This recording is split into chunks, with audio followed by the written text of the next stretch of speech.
Que hemos tenido un fallo técnico, tenemos que grabar la sesión, no os preocupéis, ¿vale?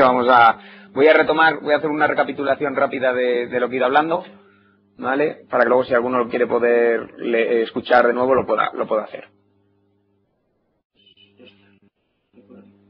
¿Ya está? Bien. Bueno, mi nombre es Julián Blázquez, esta es la sesión de hoy que vamos a hablar de Failover Cluster y bueno, vamos a abordar los temas más importantes, como es cómo configurar nuestro clúster, como novedades que nos encontramos en el día a día, como por ejemplo los discos de tipo el almacenamiento a nivel de CSV y otro tipo de almacenamiento novedoso que ha aparecido en Windows Server 2012. Y también veremos otra de las novedades, a priori la más llamativa, que es la actualización del clúster de forma controlada. Vale, bueno, pues vamos a empezar un poco a ver los desafíos que tiene el clúster, entre los cuales, bueno, pues nos encontramos que un nodo puede estar en un estado offline porque tengamos que hacer un proceso de actualización, por tanto vamos a perder productividad a nivel del clúster. Se nos puede caer un nodo de forma inesperada por un fallo en el propio sistema, en el hardware, a nivel del sistema operativo. ¿Vale? Nos podemos encontrar también con la problemática de que nuestro sistema de comunicación entre los distintos nodos del clúster se pueda ver afectado. Nos podemos encontrar con que el quórum pueda caer, ¿vale? Nuestro disco testigo de la infraestructura, que tengamos que añadir o eliminar un nodo a nuestro clúster. Todos esos cambios que se van produciendo a lo largo de la vida de un clúster, bueno, pues van afectando de forma directa o indirecta a ese funcionamiento de esa infraestructura. Bien, en este caso, bueno, pues ¿quién es el responsable o quién es el que nos garantiza un poco que toda la infraestructura funcione correctamente? En este caso es el quórum, ¿vale? De ahí el porqué de tener una solución de quórum dentro de nuestra solución. Veremos a lo largo de la sesión que tenemos distintas variedades o modalidades de quórum y bueno, pues cada una se va a adaptar a un escenario concreto. ¿Vale? El quórum es el que se va a encargar en el clúster de hacer que todos los nodos trabajen de forma controlada, que ninguno tome posesión o intente proporcionar un servicio para el cual no está autorizado en cada momento y principalmente que el arranque y la recuperación del quórum en caso de problemas, bueno, pues sea lo más rápido posible, ¿de acuerdo? Entonces, como pieza fundamental o como argumentos para que el quórum esté bien configurado y demás, pues creo que son más que suficientes. Luego vamos a ver un poco cuál es el objetivo ya en el entorno de Windows Server 2012 y bueno, vamos a ver un poco en qué medida mejora la solución, ¿vale? Lo que pretende Windows Server 2012 a nivel de quórum es que nos sea mucho más sencillo el decidir qué tipo de quórum vamos a utilizar. Veremos a lo largo de la sesión que hay muchas modalidades de quórum y claro, pues a veces hace difícil saber en cada momento cuál quiero o no quiero. Y también nos va a mejorar la disponibilidad del clúster. ¿Vale? Con los cambios que se han producido en 2012 nos vamos a encontrar con que incluso el clúster puede sobrevivir con tan solo un nodo activo, ¿vale? Por lo que se llama evidentemente un quórum dinámico, que es una de las novedades que nos presenta Windows Server 2012. Bien, nos vamos a ver en distintas configuraciones de clúster y vamos a ver realmente pues en qué entorno nos vamos a mover, cuántos puntos de fallo tenemos, en definitiva, cuánto de fiable puede ser la disponibilidad de nuestra solución. Nos podemos encontrar con una configuración de clúster basada en nodos única y exclusivamente, sin un testigo, sin un disco, sin un elemento, digamos, arbitrario que nos pueda tomar decisiones aparte de los propios nodos. En el caso del escenario que estáis viendo, tenemos 4 nodos, los cuales cada uno de ellos tiene un voto. Por tanto, para poder tomar el control necesitamos una mayoría de votos que pasaría por 3 equipos. ¿De acuerdo? ¿Qué ocurre si en esta solución pues llega a caer uno de los nodos, ¿vale? O incluso 2?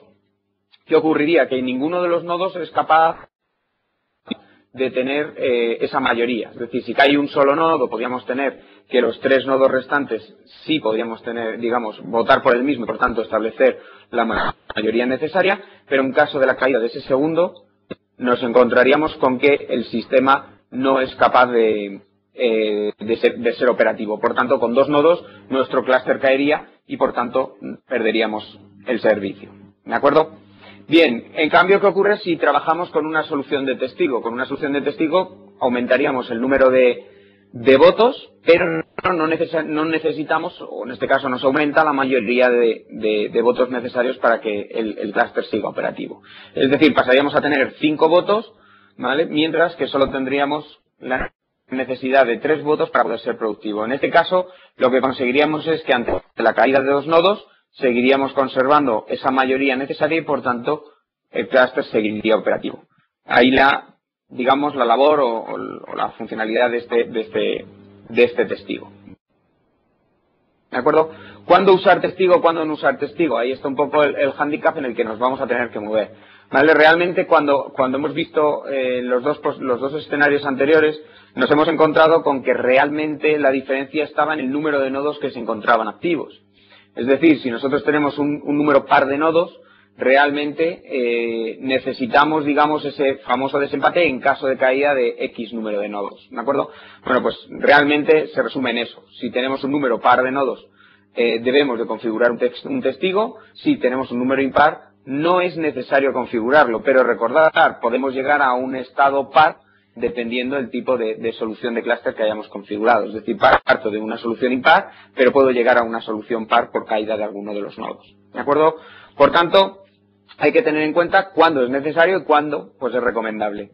¿Qué ocurre si tenemos configurado un quórum o un testigo, cuando el número de nodos es impar? Bueno, pues lo único que ocurre es que a la hora de tomar la decisión, pues el testigo no se contabiliza, ¿vale? Por tanto, no habría ningún tipo de problema.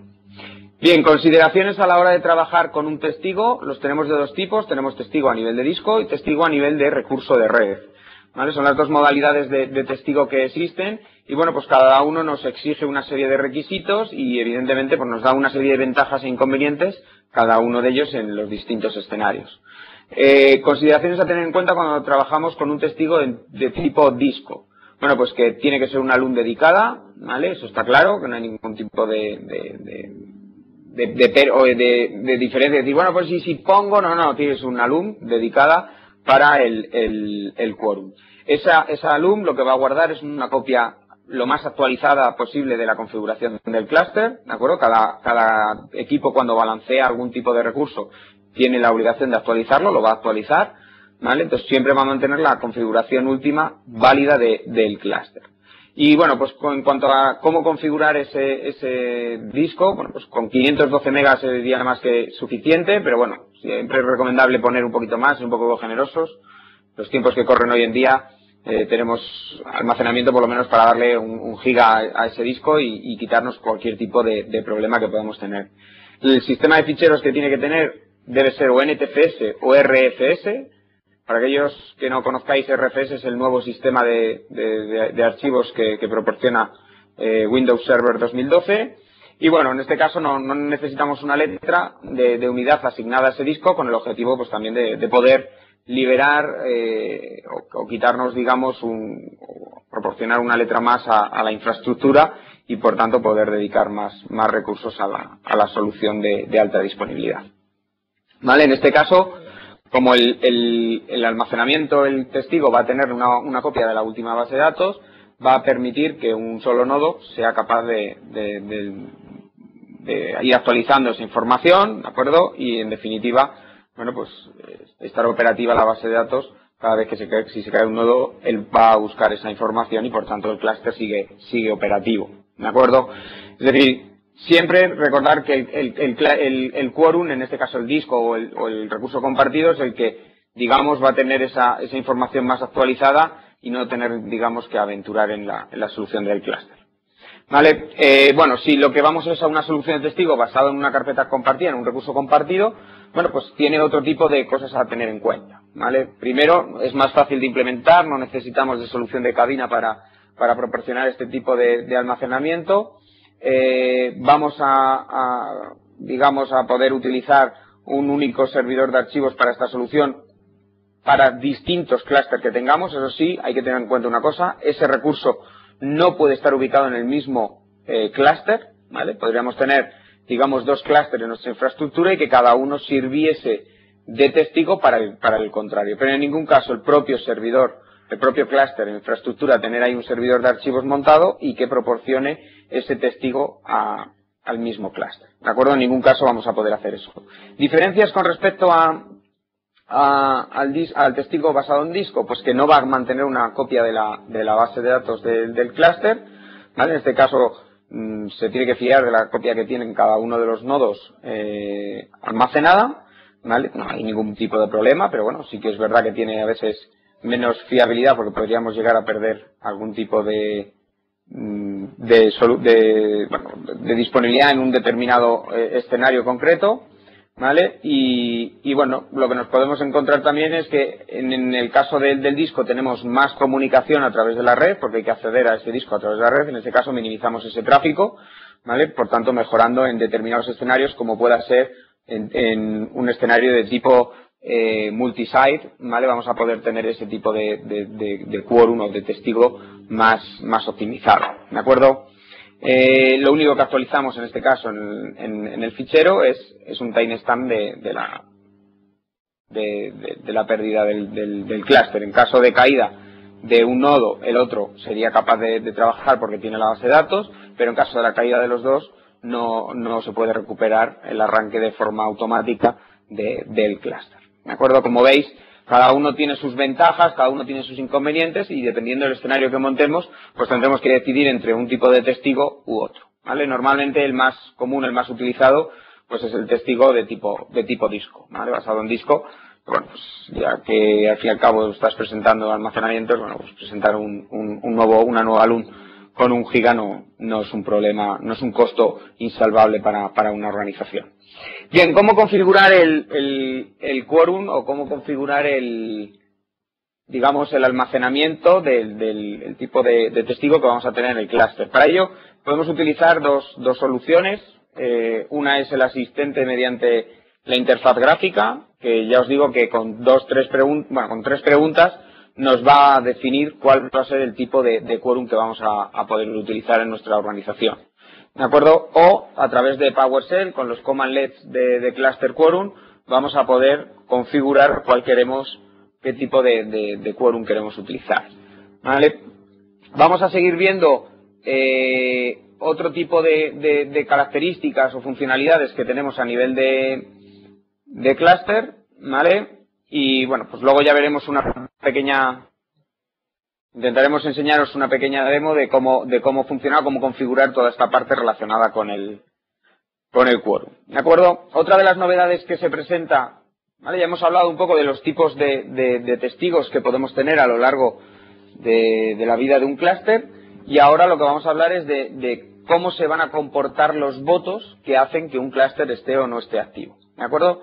Y para ello vamos a hablar de los pesos. Hasta ahora en los sistemas operativos servidor de Microsoft nos encontramos con que cuando montamos una solución de clúster, todos los nodos, incluido en este caso si tenemos un testigo, tienen un voto, ¿vale? Y esto era algo que no podíamos cambiar, que era, digamos, una configuración predeterminada y por tanto, bueno, pues teníamos que jugar con esa configuración. ¿Qué ocurre ahora? Ahora nos encontramos que los nodos podemos decidir si votan o no, es decir, si tienen derecho a voto o no a la hora de decidir quién tiene quién va a ser el siguiente equipo que va a gestionar un determinado recurso o el propio clúster, ¿de acuerdo?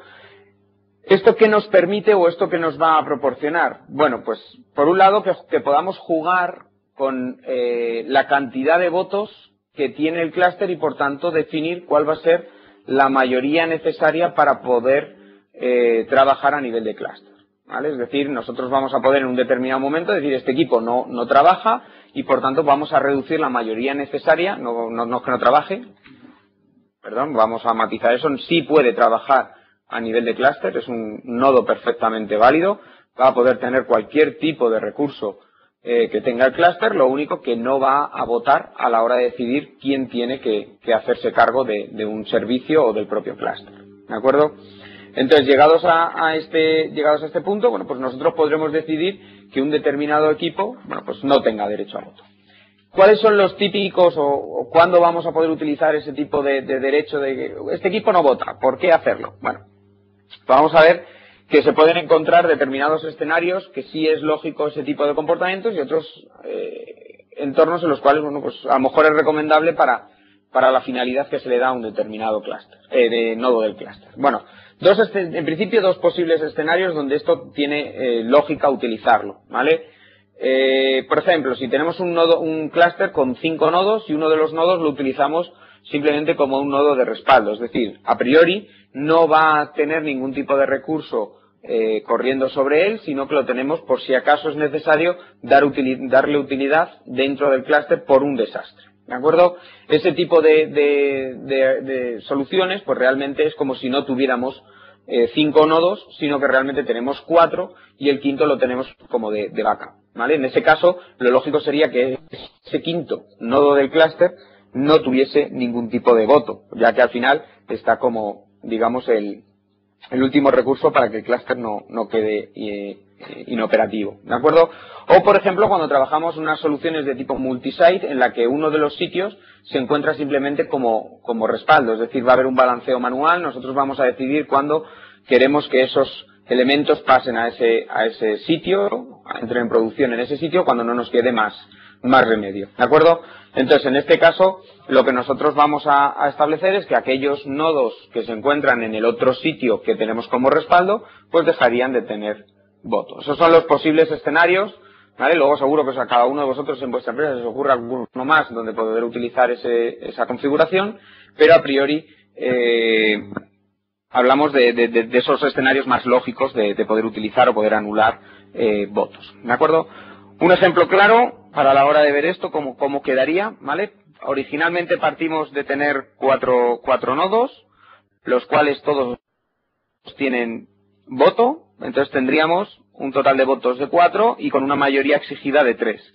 Si en este caso decidimos, el escenario que planteaba, teníamos que el cuarto nodo se utiliza como respaldo, que no va a entrar en producción, lo que nosotros queremos que se balanceen los recursos entre el 1, el 2 y el 3, y ese solo lo utilicemos en caso de desastre, bueno, pues ¿para qué utilizarlo como un elemento de voto que nos va a cambiar la mayoría y por tanto nos va a perjudicar? Es decir, si el 4 por cualquier cosa lo apagamos o hacemos un proceso de mantenimiento sobre él, se vería afectado a la mayoría cuando realmente no lo necesitamos. Entonces, si le quitamos el voto, pasaríamos a tener en el escenario 3 votos, que solo necesitaríamos 2 para la mayoría, ¿de acuerdo? Entonces, cambiamos el escenario, tenemos un escenario un tanto distinto, pero sí que nos permite en ese cuarto nodo, bueno, pues hacer, por ejemplo, tareas de mantenimiento, establecer una serie de acciones sin que perjudicamos a la disponibilidad de nuestro clúster. ¿Vale? Como veis, si se cae uno, pues mantendríamos del clúster, mantendríamos la producción, incluso si se cayese el que no tiene voto, ¿de acuerdo? Es decir, aquella máquina que tenemos destinada para cosas más livianas y que evidentemente no tenemos una fiabilidad completa sobre el clúster, ¿de acuerdo? Bien, bueno, vamos a seguir viendo otra de las novedades a nivel de quórum, que es el quórum de tipo dinámico.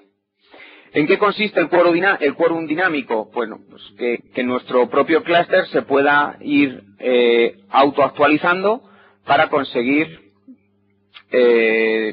digamos así, que no se vea afectado por las posibles caídas o apagadas de los nodos que tengamos en nuestro sistema.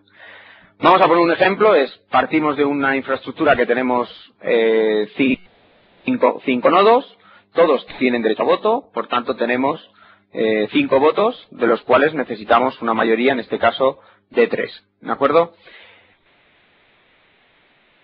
¿Qué ocurre si un equipo se apaga o un equipo se cae? Bueno, pasaríamos a tener 4 votos y en este caso la mayoría seguiría siendo de 3. Hasta ahí no necesitamos ningún tipo de cambio porque nuestro clúster sigue siendo fiable, ¿vale? ¿Qué ocurre si cae un segundo nodo de esa infraestructura? Pues que pasaríamos a tener 3 nodos, de los cuales necesitamos la mayoría de 3. Ya estamos ahí en un punto límite de decir, mi clúster funciona, pero se puede ver afectado.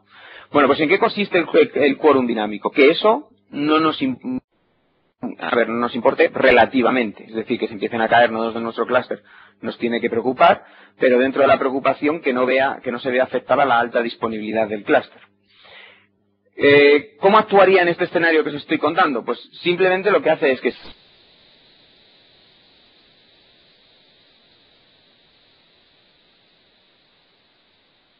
si un nodo, por tanto, necesitaríamos Montamos un clúster con 5 nodos, por tanto, mayoría, como hemos puesto antes en el escenario, sería de 3.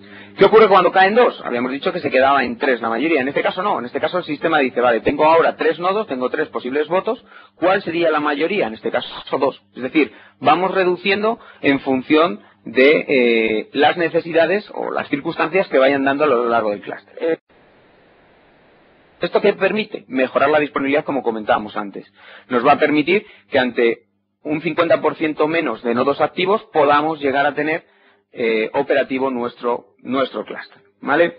¿Esto cómo se ha conseguido? Añadiendo una serie de valores, o bueno, jugando con una serie de propiedades a nivel de la solución. Por un lado, tenemos una propiedad a nivel de clúster, ¿vale? Que es la de Dynamic Quorum, que establece si vamos a trabajar con un quórum dinámico o no, ¿vale? Ya veremos que esto lo podemos trabajar o podemos hacerlo mediante PowerShell o mediante el asistente de configuración. También podemos definir si queremos que nuestro quórum sea o no sea dinámico, ¿vale? Luego, por otro lado, lo que es el peso de los nodos, es decir, si tiene derecho a voto o no tiene derecho a voto, ¿vale? Con el nodo weight, esto es una propiedad que tiene cada uno de los nodos que forman parte del clúster, vamos a poder definir de un determinado modo si queremos que sea operativo o no sea operativo el nodo a la hora de decidir la mayoría y, por tanto, a la hora de votar quién tiene que trabajar con un determinado recurso. Y luego tenemos una propiedad que es la de Weight Dynamic, ¿vale? Que es simplemente una propiedad de sollectura que establece si tiene o no tiene derecho a voto un nodo, perdón, en cada momento del clúster, ¿vale? Eso es de sollectura, no podemos modificarlo, ya que eso va en función también del estado que tenga el nodo en ese momento, ¿vale? ¿Cómo funcionaría o cómo trabajaríamos con esa mayoría de nodos? Es decir, ese escenario que hemos imaginado antes, ¿cómo funcionaría? Bueno, pues vamos a verlo en un ejemplo real, ¿vale? Tenemos 4 nodos y un quórum, ¿vale? En definitiva tenemos 5 votos y, por tanto, necesitamos como mayoría 3. ¿Vale? ¿Qué ocurre si cae un nodo sobre nuestra solución? ¿Vale? Ahí va, ahí no se ve, no sé si se ve o no se ve. Bueno, os lo cuento. Si a vosotros no sé, yo es que no veía el etiquetado abajo, parece ser que sí se ve, ¿vale? Pero bueno, si no os lo cuento, aquellos que no lo veáis, no os preocupéis, os lo cuento, ¿vale? En este caso, ¿qué ocurre? Que ahora tenemos 4 votos, porque uno de ellos ha caído. Antiguamente, ¿qué hubiera ocurrido? Que seguimos teniendo 5 votos, ¿vale? Realmente, para el cálculo de la mayoría sigue habiendo 5 votos, lo que pasa es que solo votan 4 elementos. En este caso, para la mayoría tenemos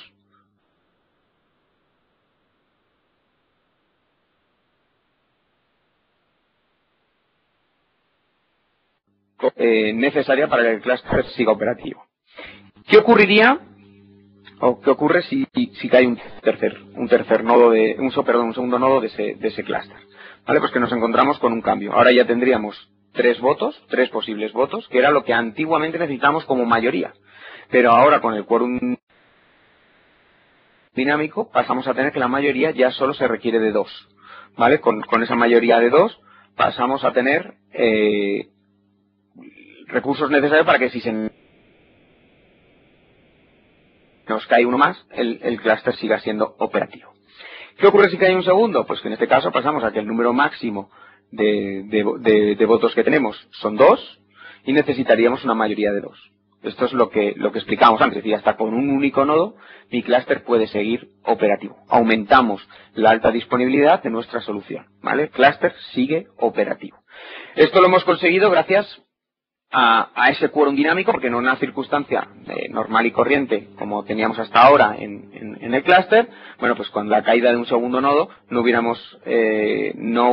seríamos capaces de garantizar que el clúster siguiese operativo, y mucho menos si se cae el tercer nodo. ¿De acuerdo? Bien, entonces bueno, distinto tipo de manejos, pero que esto funciona exactamente igual cuando el escenario no cuenta con un testigo. Es decir, pasamos a tener única y exclusivamente la mayoría de nodos, no tenemos testigo, entonces tenemos 5 máquinas, por tanto 5 posibles votos, mayoría de 3, y según vamos perdiendo nodos,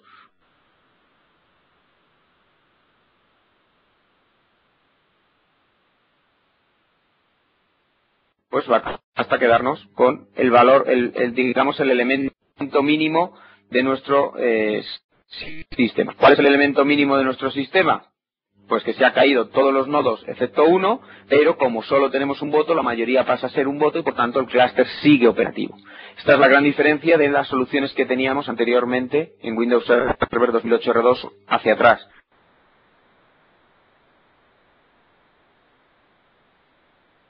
Que cuando nos quedábamos con un único nodo en el clúster, no teníamos garantizado, si no teníamos un testigo, de servicio por parte de la infraestructura. En este caso, conseguimos conservar esa solución. Como veis, esa es la solución que tenemos del clúster, ¿vale? Y bueno, los distintos modos de poder trabajar con esta solución.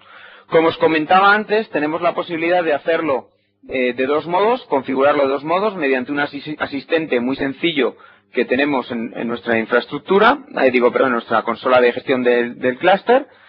Como veis en la slide que habíamos visto antes, si os vais a nivel de nombre del clúster, botón derecho, ahí en la opción de más acciones tenéis la configuración del quórum del clúster. ¿Vale? Ahí nos saca un asistente el cual nos va, por un lado nos hace la pregunta de si queremos utilizar un clúster dinámico, un quórum dinámico o no, ¿vale? Es un checkbox, simplemente marcamos y desmarcamos esa opción y de ese modo lo que hacemos es habilitar esa famosa propiedad a nivel de clúster, la ponemos a 1 o a 0. De ese modo ya estamos decidiendo que queremos un clúster de tipo dinámico o un clúster de tipo tradicional.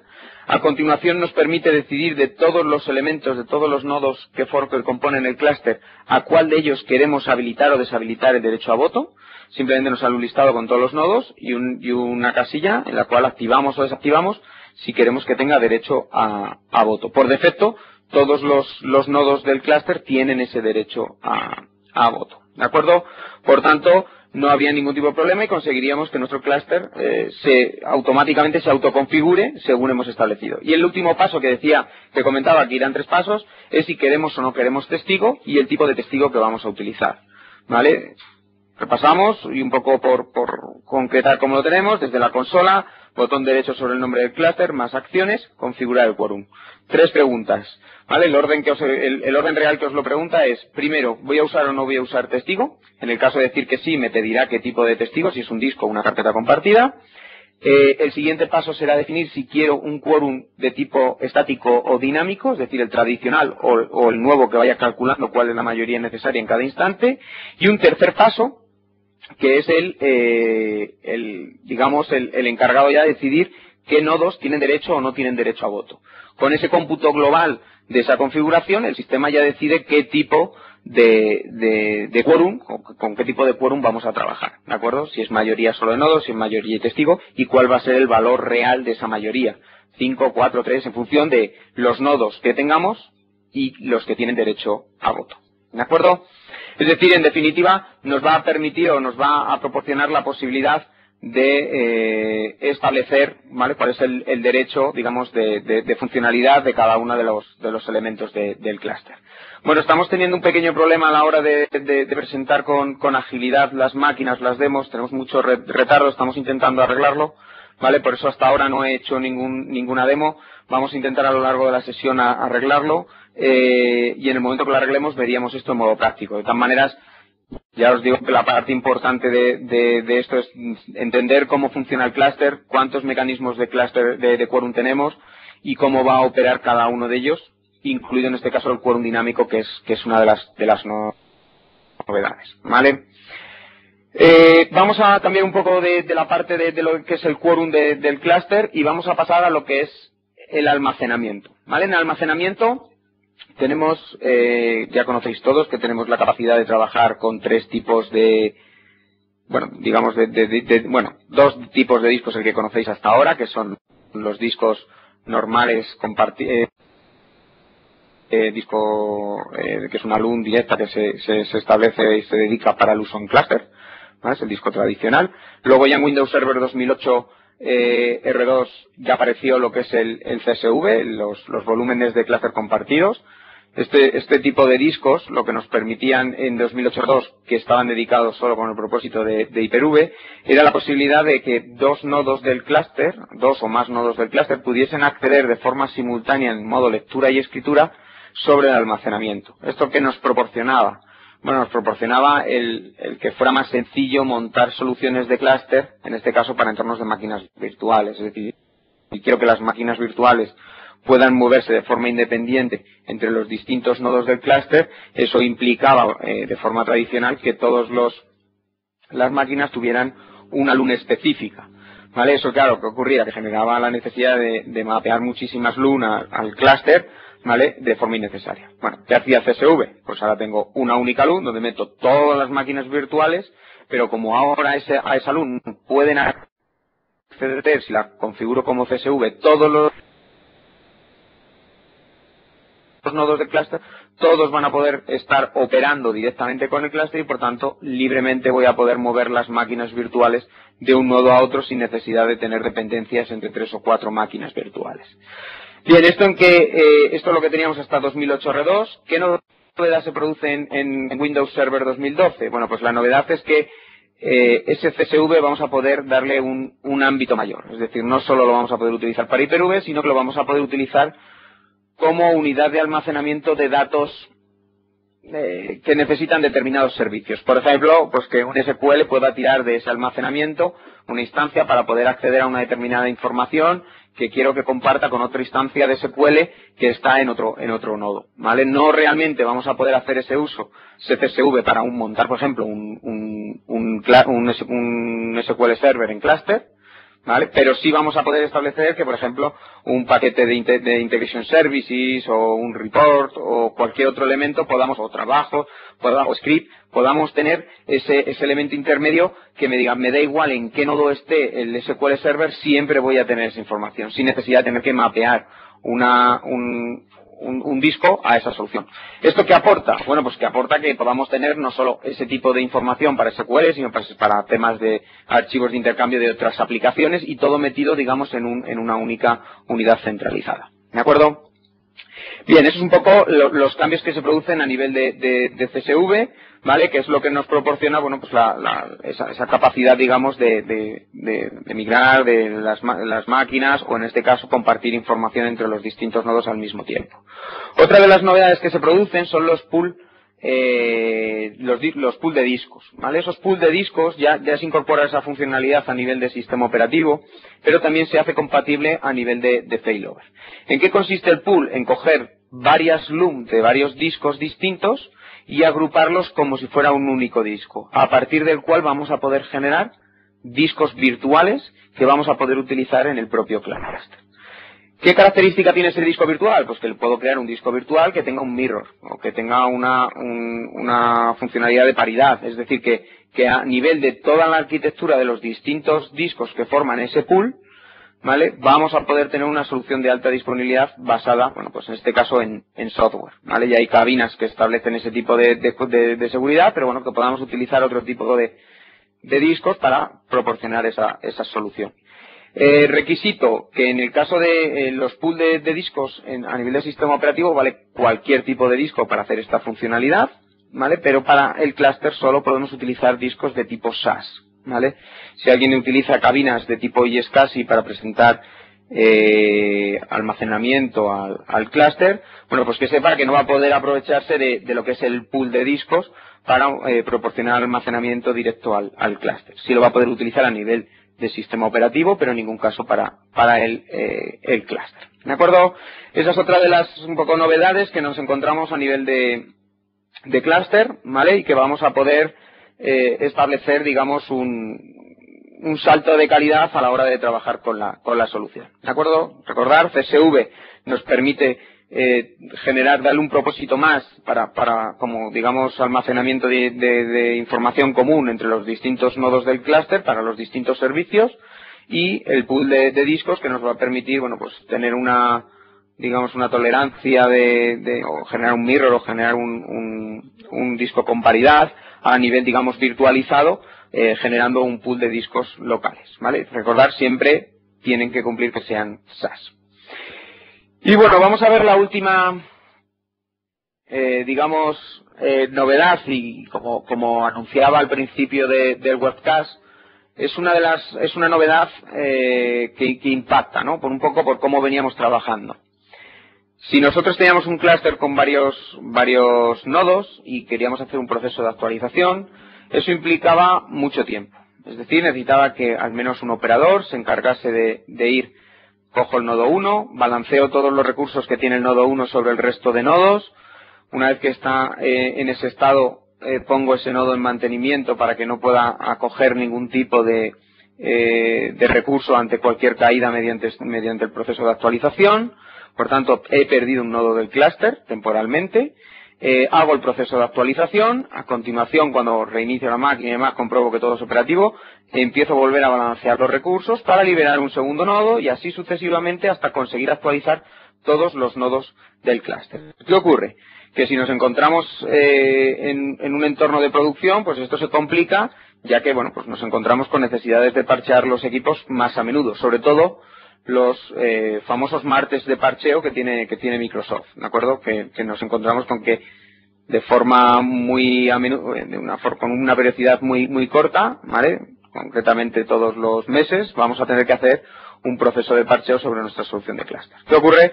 Que al final es un costo que generamos y una posible discontinuidad del servicio ante una problemática que pudiese surgir. Y sabéis que Murphy actúa siempre y seguro que tu clúster no se ha caído nunca ningún nodo y el día que estás haciendo un mantenimiento se cae cuando no se tendría que caer. ¿De acuerdo? Bien, ¿qué va a hacer el Cluster Hardware Update? Que es la funcionalidad nueva, bueno, conocida también como CAU. Bueno, pues lo que nos va a permitir es que hagamos un proceso de migración, lo mismo de actualización, igual que hacíamos nosotros manualmente, pero de forma automática. Es decir, que nosotros podamos decidir que las máquinas, los servicios, las máquinas virtuales, los servicios, cualquier tipo de elemento clusterizado en alta disponibilidad, podamos migrarlo de un nodo a otro. ¿Vale? De forma automática, descargando el nodo contra el que vamos a operar. El CAU le instalará las actualizaciones. Una vez que haya finalizado la instalación de las actualizaciones y los reinicios necesarios, volverá a balancear recursos sobre ese nodo, liberará un segundo y así sucesivamente. Y todo esto lo va a hacer de forma automática. ¿Qué cosas tenemos que tener en cuenta con respecto a esto? Bueno, evidentemente buscar las ventanas donde el impacto sea lo menos posible, pero también teniendo en cuenta pues que el impacto sobre determinados servicios, en este caso, por ejemplo, Hyper-V y servicios de archivos, se hace totalmente transparente. Es decir, hacemos con un migrado en vivo de las máquinas virtuales, no perdiendo producción. El servidor de archivos hace un failover totalmente transparente para el cliente. De este modo, pues tampoco reducimos el impacto, aunque siempre es recomendable todo este tipo de actualizaciones hacerlo en esas ventanas de tiempo que suponga menor impacto para la producción. ¿El CAU realmente qué es? Pues es lo que se llama el coordinador de la actualización del clúster, ¿vale? Es lo que va a hacer que todo este proceso encolado, toda esta colección de trabajos que hay que hacer, mover recursos, actualizar, recuperar recursos, etcétera, se haga de forma sincronizada y no tengamos ningún tipo de problema en la producción. ¿Cómo trabaja ese CAU? Bueno, pues realmente se puede hacer de dos modos. Se puede hacer de forma automatizada, como os decía, o de forma manual. Nosotros vamos a poder decir, bueno, pues quiero que empiece ahora. Le hago clic, ahora empieza el proceso y yo no me tengo que preocupar de todo el proceso, sino que le doy y luego finaliza y lo único que me tengo que preocupar es que ha finalizado correctamente. Es decir, no necesariamente la ejecución tiene que ser bajo una programación, porque no nos fiamos, por el motivo que sea. Bueno, pues decidimos nosotros, o porque no tengo esa ventana, y decido en qué momento quiero hacerlo. Pero solo tengo que hacer un clic. Él solo automáticamente se encarga del resto de acciones. ¿De acuerdo? Es el que se va a encargar de conectarse contra el servidor correspondiente, ya sea Windows Update, ya sea WSUS, recopilar todas esas actualizaciones necesarias y a partir de ahí, bueno, pues ir desplegándosela a los distintos nodos. ¿De acuerdo? Es decir, es una tarea bastante sencilla y fiable. ¿Vale? Lo único que tenemos que decidir es en qué momento se hace esa funcionalidad. ¿De acuerdo?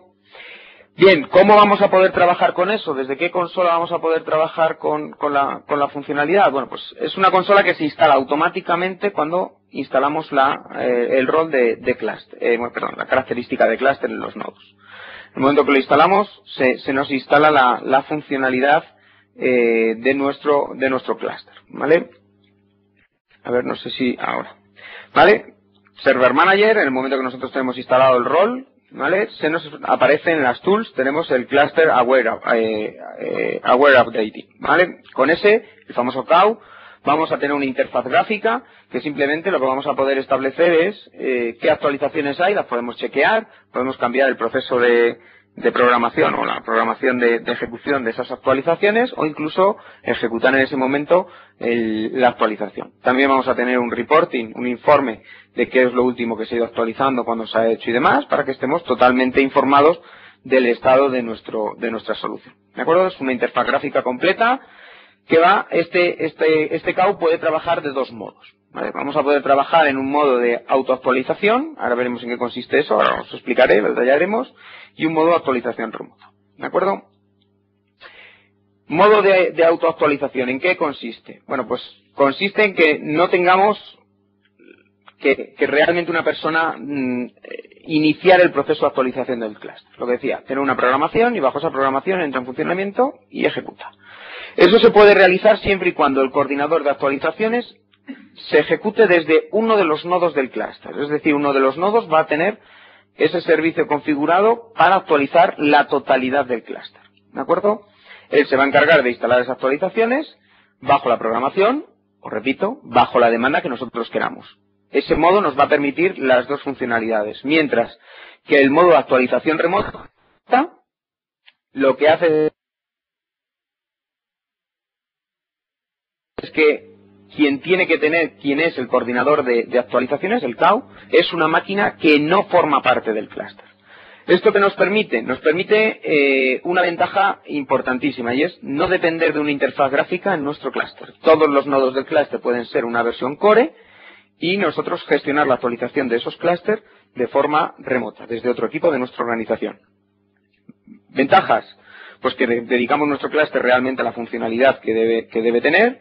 Más ventajas, si el nodo que tiene el cow cae, no podremos actualizar el resto de nodos del clúster. De este modo, no es independiente cualquier caída de cualquiera de los nodos. Solo necesitamos que esa máquina esté operativa dentro de nuestra solución. ¿De acuerdo? Bueno, ventajas, inconveniente, pues que siempre tenemos que ejecutarlo bajo demanda. Es decir, ejecútate ahora y él inicia todo el proceso ya de forma independiente. ¿De acuerdo? En definitiva, bueno, pues vamos a poder tener nuestro clúster actualizado, ¿vale? ¿Qué va a poder instalar nuestro cow? Bueno, pues todas aquellas actualizaciones que pueda descargar de Windows Update o de nuestro WSUS que tengamos en nuestra organización. Ahí vamos a poder tener un poco todos los parches que tenemos, digamos, que nuestro clúster puede o requiere instalar. Y también vamos a poder instalar otros hotfix, ¿vale? Que tengamos en nuestra máquina y bueno, pues que puedan ser drivers de terceros, actualizaciones de firmware o de BIOS. Es decir, vamos a poder encontrarnos con que no solo vamos a poder cubrir las actualizaciones del sistema operativo o de aquellos servicios, pues SQL, el servidor de archivos, es decir, parches de otros servicios asociados al sistema, ¿de acuerdo? Y que a través de Windows Update o Windows WSUS podemos obtener. ¿De acuerdo? Vamos a poder instalar distintos tipos de servicios. ¿Vale? Entonces, bueno, esto es un poco, digamos, las novedades que se nos presentan a nivel del clúster. El clúster sigue siendo evidentemente digamos un poco la forma de trabajar, de administrar, de gestionar es lo que venimos teniendo en las últimas versiones. Lo que pasa es que se van añadiendo granitos que van haciendo mucho más productivo, mucho más fiable nuestra solución. ¿De acuerdo?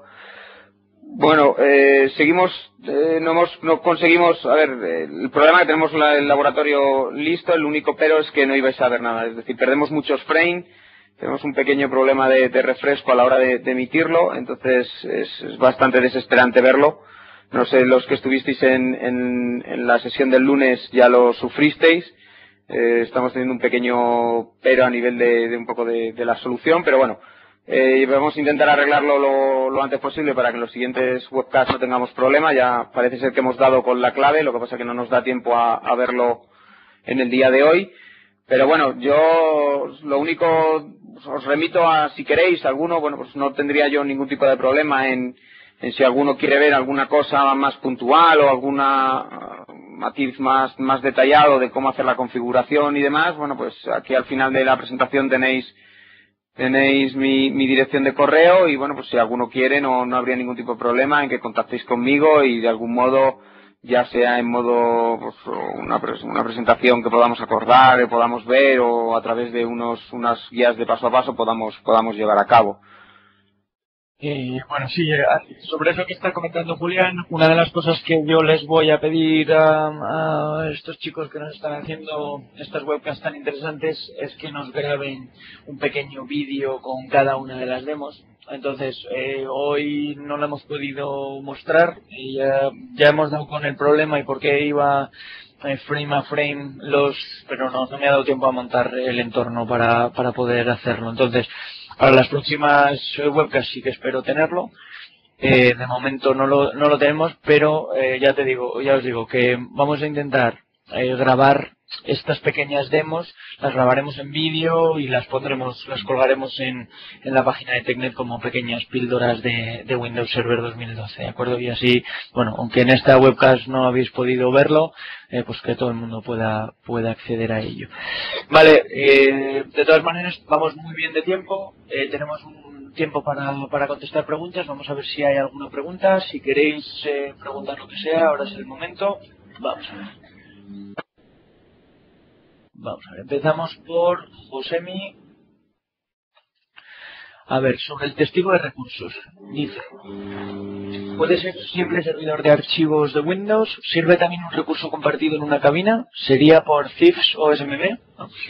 Lo único, hombre, en este caso sí, necesitaríamos única y exclusivamente que tuviésemos acceso por recurso compartido. Es decir, si eres capaz de proporcionar a la cabina un acceso compartido para que los nodos pudiesen acceder, no habría ningún tipo de problema. Evidentemente, el acceso compartido o el recurso compartido tiene que proporcionar un protocolo compatible con los entornos Windows. Por tanto, no habría problema. Si conseguimos un recurso compartido en una cabina a través de TIFS o SMB, sería perfectamente válido. Vale. Bueno, Chris nos dice, en el primer escenario de quórum dinámico, si el testigo se cae, seguiría levantado con un único nodo, ¿no? Al igual que en el segundo caso. Sí, claro, en el momento que, si tenemos quórum dinámico, si cae el quórum, en este caso el quórum el testigo se establece como un nodo más, es decir, ha caído, no hay un voto menos y por tanto se vuelve a recalcular esa mayoría, esa necesidad de mayoría. Y por tanto un solo nodo sería capaz de ser operativo en la solución de clúster. A ver, vale. Vamos a ver, siguiente. ¿Está previsto que habléis de RFS en algún otro webcast? RFS, pues yo no hay ningún... Yo creo que no hay temáticas. No hay temáticas, pero bueno, si hay interés, la verdad es que podré buscar algún ponente o hacerlo yo mismo, buscar. De momento no tenemos ninguna. En las 12 que hemos previsto no está, ¿vale? Pero bueno, si veo que haya interés, buscaré la manera de que se haga. No será en esta serie de 12 que ya está cerrada, pero bueno, en un futuro podemos hacer más webcasts. Vale, ¿por qué no hacer un vídeo de YouTube con la demo de las máquinas? Bueno, Rubén nos proponía justo eso, vale. Seguramente nos acabe colgando en YouTube, en Vimeo y también de la página web de Edge de TechNet. ¿Vale? Bueno, pues os mandaré un mailing, ya debéis estar hartos de nosotros y de nuestros mails, pero la gente que ha venido a los webcasts, si no ha podido ver alguna demo, sobre todo del primer día, de hoy, que no lo hemos hecho, pues sí, os mandaré un enlace con las demos.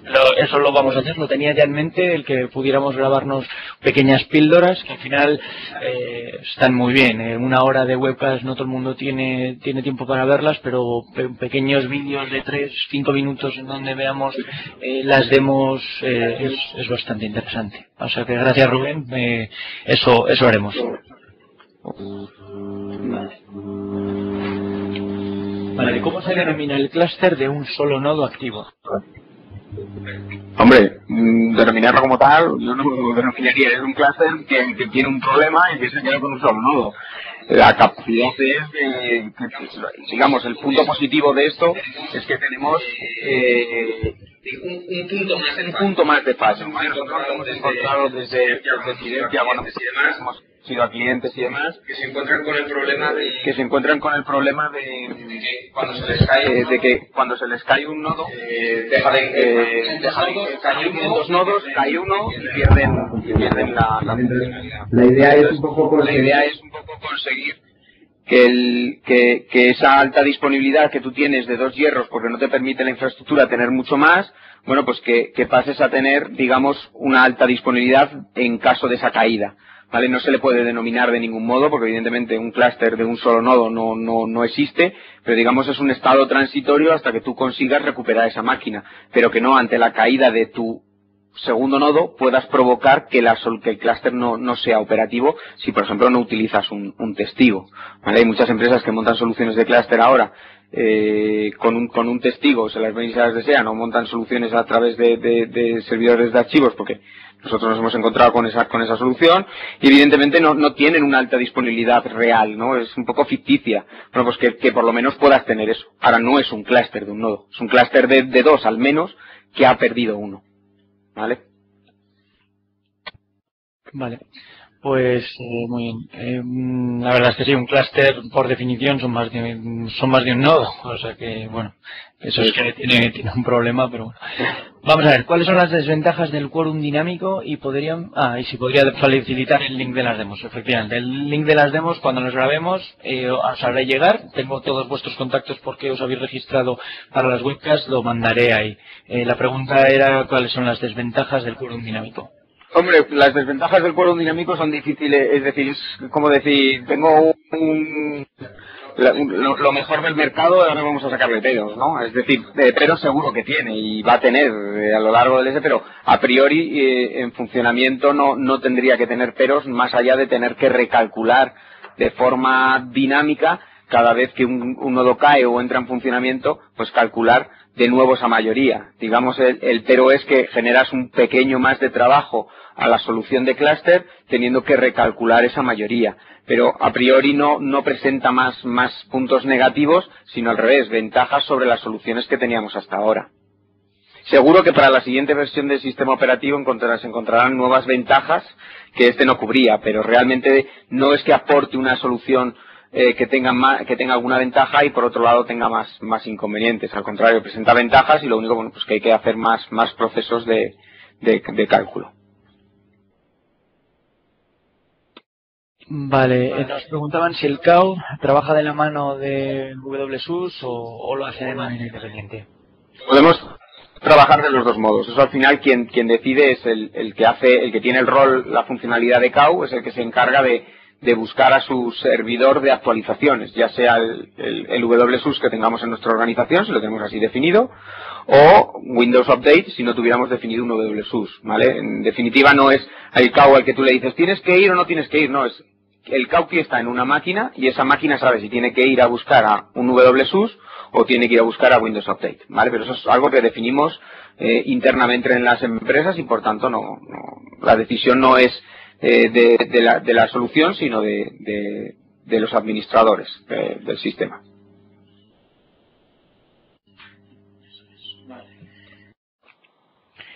Vale, pues nada, ya la última pregunta que tenemos, nos pregunta Luis que si la máquina no pertenece al clúster, pero tiene la funcionalidad de CAU, ¿necesita tener el rol de failover cluster instalado o se instala como una funcionalidad el CAU? En este caso, el CAU es la funcionalidad de recibir, o bueno, la funcionalidad de saber qué son los parches que necesita un determinado clúster, ¿no? Entonces, realmente lo que necesitamos es que esa máquina sepa de qué elementos tiene que descargar y tiene que obtener. ¿De acuerdo? Sí que es verdad que una cosa es qué es lo que tiene que saber y otra cosa es cómo lo tiene que hacer, ¿no? El medio que utilizamos para hacerlo. Las herramientas, ¿vale? Lo que es la herramienta de administración no deja de ser una herramienta de gestión del clúster, ¿vale? Pero sí necesitamos que la funcionalidad de clúster esté instalada pero no configurada en la solución. Es decir, necesitamos de los binarios única y exclusivamente, pero no necesitamos realmente configurar o clúster ni mucho menos, sino simplemente que esté operativa. ¿De acuerdo? Vale, bueno, pues ya hemos llegado al final del webcast. No parece que haya más preguntas. Lo que sí que, bueno, pues os lo he ido contando en el resto de los webcasts. Lo hacemos de nuevo. Vamos, os hemos dejado aquí en las slides, pues los enlaces para que os podáis descargar la versión de evaluación de Windows Server. Que sepáis que aquí mismo tenéis también la instalación de Hyper-V Server, que es la versión gratuita. Os los podéis descargar, podéis jugar con ellos. Los que habéis estado en los otros webcasts ya sabéis el tema del reto. El reto consiste en que después de cada webcast os mandamos unas preguntas, 3 preguntas sobre lo que habéis escuchado hoy aquí, y esperamos vuestras respuestas en la dirección de STechNet. ¿Me puedes súbeme el contenido? Vale. Entonces, en STechNet nosotros recibiremos las preguntas dependiendo de quién haya sido el primero que lo haya recibido. Pues al primero le daremos 5 puntos, al segundo tendrá 3 puntos, el tercero tendrá 2 puntos y los sucesivos tendréis 1 punto. Al final de toda la serie de webcasts miraremos a ver quién ha sido el que más puntos ha conseguido y, bueno, pues os vamos a regalar unas mochilas de Microsoft. Son unas mochilas muy buenas de CaseLogic. Mira, a ver si os las puedo enseñar. Vale, bueno, este es el... Ahí. No puedo ir para atrás.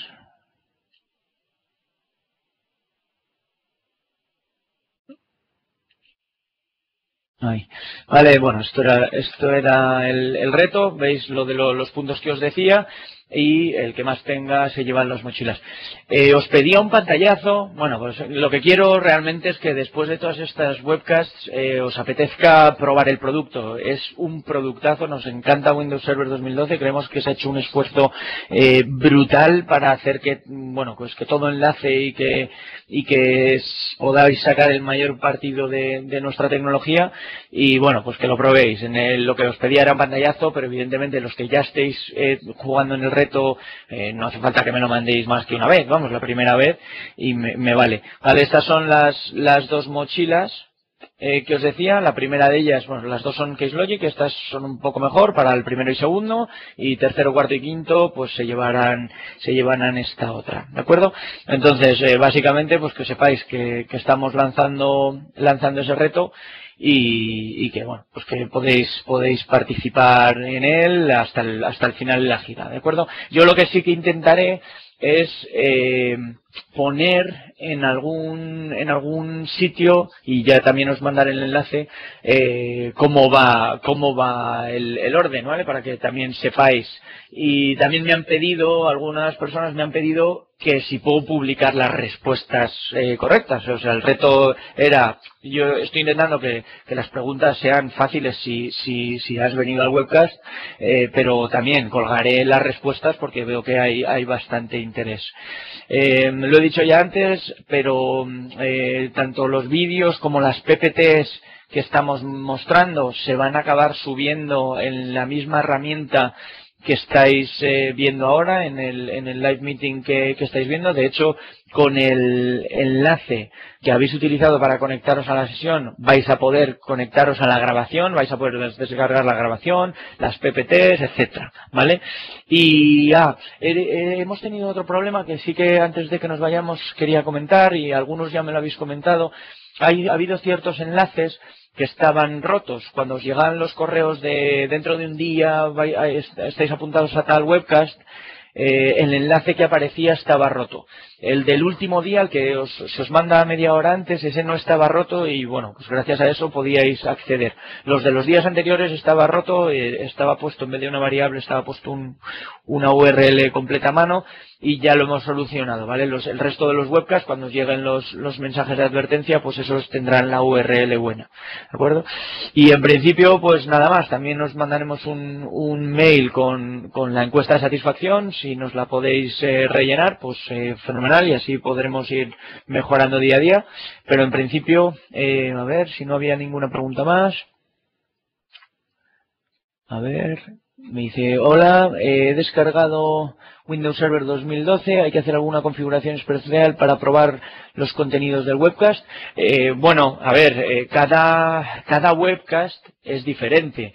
El que vimos el otro día de directorio activo, pues lo que tienes que hacer es habilitar el rol de Active Directory Services y jugar con ello. El de hoy, pues el de hoy es un poco más complejo de probar, porque necesitas, vamos, en principio un clúster se puede montar en máquinas virtuales, pero ya pues tienes que tener Hyper-V habilitado, tienes que tener suficiente memoria en la máquina para poder tener 2 nodos levantados y instalar el rol de clúster en cada uno de ellos. En el de ayer era bastante sencillo porque es instalar el rol de IIS. Bueno, pues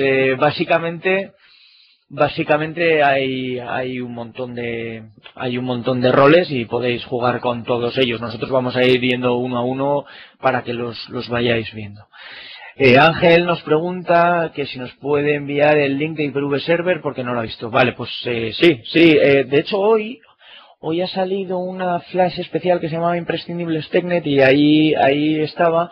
Pero de todas maneras, Ángel, me quedo con tu correo y te lo mando directamente y bueno, pues lo subiré a la web de los webcasts también para que todo el mundo lo tenga, ¿vale? Pero el Hyper-V Server es lo único que es el que haya jugado alguna vez con una versión Core o con el Hyper-V Server de 2008, sabéis que es una versión sin ventana gráfica, es una máquina que tiene todo lo que es el hipervisor, es completamente funcional, puedes montar clústeres de Hyper-V servers, puedes hacer de todo, pero hay ciertos componentes y roles que no vas a tener, ¿vale? Eso es la limitación, está pensado únicamente para levantar máquinas virtuales encima del host, ¿vale? Pero para el host físico no tengas que comprarte una licencia, si lo que necesitas es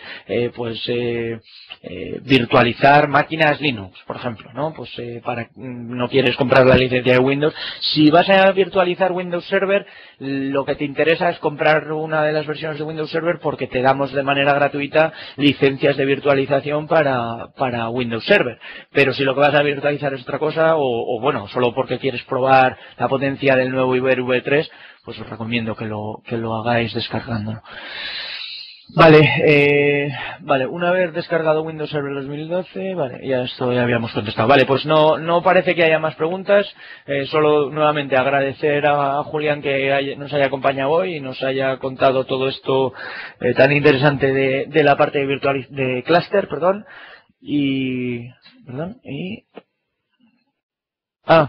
baja, sí, vamos a, me lo puedes bajar, aquí está la descarga, bueno, que veíais antes, sí, vale, también tenéis en esta otra URL todos los webcasts que hemos ido haciendo, vale, para que los tengáis, tenéis los de Windows Server y ahí estamos colgando todos los que estamos haciendo, vale, y luego, bueno, pues tenemos más URLs.